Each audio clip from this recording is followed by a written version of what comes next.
And welcome back to Hannity. So as the chaos on our southern border rages out of control, well, our esteemed House Minority Leader Nancy Pelosi appeared on MSNBC yesterday and made a startling comparison between unaccompanied illegal children and Jesus. Take a look.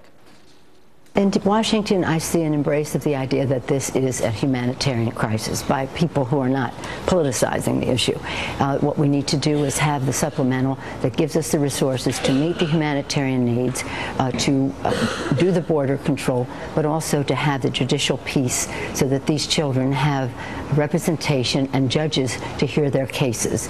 Those who have a right to stay, whether it's refugee status or asylum. I always reference the National Catholic Conference of Bishops statement in which they said the baby Jesus was a refugee from violence. Let us not turn away from these children and send them back into a burning building. That's the bishops.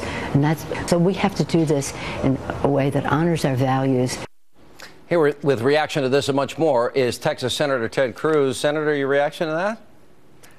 Well, it's a little rich to see Nancy Pelosi talking about not politicizing an issue, because the approach of President Obama and the Democrats from the very beginning of this crisis at the border has been all politics and no interest in actually solving the problem. You know, this weekend. Yeah, go ahead. This weekend, I was down at the border. I was down at McAllen. I met with the chief of the Border Patrol. I met with a number of Border Patrol agents. And I asked the agents, I said, why is this happening? Why are so many children coming now? What's changed? Every single Border Patrol agent answered. They said they're coming because they believe they're getting amnesty. This is a humanitarian crisis, but is the direct consequence of President Obama's lawlessness. And we're not going to solve this crisis until we stop President Obama's amnesty. You know, Senator, I've been down there 9 times now, most recently with Governor Perry, who we just had on. And I got the exact same answer. They're all coming with a plan. They turn themselves in. They're not even trying to hide. They just, all they want to do is step foot on American soil. They hand themselves in. You challenged, the president wouldn't go to the border. I actually went there and I got the briefing that I think he should have gotten. You took on Harry Reid this week and you said, hey, he's living in the Ritz in Washington. Why isn't he down at the border? Well, and this has been the pattern of President Obama and the Democrats, which is that they pay no attention to the suffering that their policies are causing. You know, several weeks ago, I was at Lackland Air Force Base, where there are roughly 1,200 of these children being kept. And it's important to understand, these little boys, these little girls, are being brought into this country not by well-meaning social workers with Birkenstocks and beards. They're being brought in by violent, vicious drug cartels. And these little boys and little girls are being physically assaulted, being sexually assaulted. And it is really sad to see President Obama and the Democrats unwilling to do anything to solve this crisis. You look at the president's proposed supplemental. It's a very cynical bill because it's all HHS social spending with nothing to solve the problem, which means the president is assuming that next year tens of thousands or hundreds of thousands of little boys continue to be brought in by drug dealers and cartels, continue to be physically, sexually assaulted.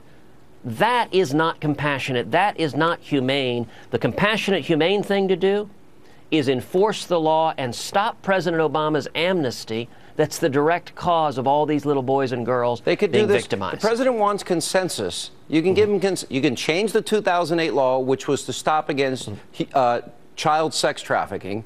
You can control the border. Republicans would sign on to that in a minute. The president, it's not even an option. Let me switch to the president and obviously the open mic segment with John Kerry on Fox News Sunday. This is not a pinpoint strike, et cetera, and he's outraged. I've got some video that I want to show you. I'll explain to you what it is in case your monitor doesn't put it up. You got Hamas masked militants inside these sophisticated tunnels that they built. You can see they've got cement reinforcement there. You got various Hamas armed wing gunmen inside the tunnel. Militants putting lights on their heads. They're wearing green uniforms, masks inside the tunnel. And you can see the weapons walking inside the tunnel. They've got them. They have, you know, literally various of Hamas militants in there. Obviously, this is how they kidnap those 3 boys. This is how they launch a lot of their attacks on Israel. Why isn't the United States saying, 1,600 rockets, we're with you, we support you, you have the right to defend yourself? Right. Well, and these Hamas terrorists had tranquilizers and handcuffs there precisely to capture innocent Israeli civilians, to capture children, to capture soldiers, and hold them for ransom. Israel is defending herself against vicious terrorists who are trying to murder innocent civilians. As Prime Minister Netanyahu put it very effectively a couple of weeks ago, in Israel, they use missile defense to protect their civilians. Hamas is using their civilians to protect their missiles, which is a war crime. And you ask, why aren't we doing this, Sean? The reason is sad, it's tragic. But the Obama administration is the most anti-Israel administration this government has ever had.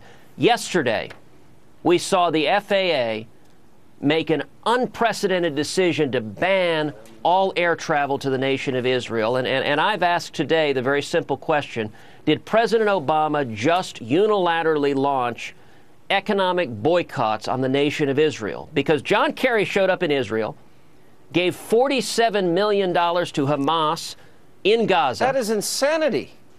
And simultaneously, we gave 1.5 billion F-16s and tanks to Mohammed Morsi, who was the head of the Muslim Brotherhood, who said the Israelis are descendants of apes and pigs. What is wrong with this administration? Well, and listen, this decision by the FAA raises serious questions. Was this a political decision? Was this driven by the White House? Was it driven by the State Department? If it was based on airline safety, as they said, why did they single out Israel?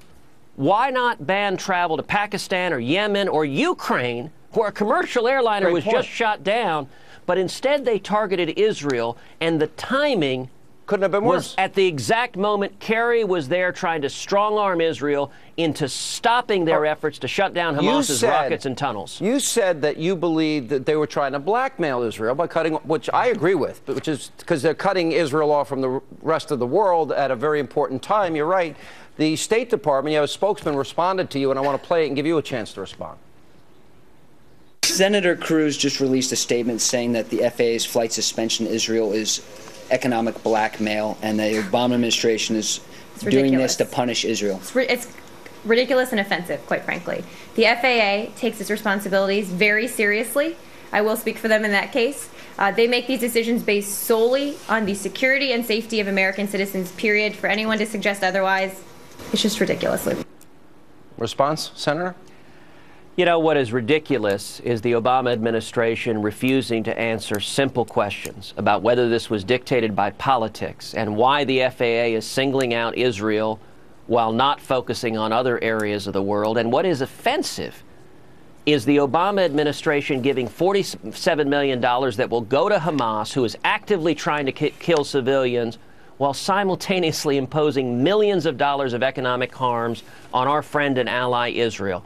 The State Department needs to answer those questions. And Sean, I announced today that in response to that refusal to answer from the State Department, I intend to hold all State Department nominees until they answer these questions. Congress deserves to know, and the American people deserve to know, was this politics from the White House, or was this an airline safety decision? And I think the facts strongly suggest it was politics in an effort to strong-arm the nation of Israel. I wonder if your fellow Republicans will support you this time. It'll be interesting to watch. Last question, Senator. True Blood depicted a Ted Cruz fundraiser, and, well, I'll just give you a quick chance to respond. We're running out of time.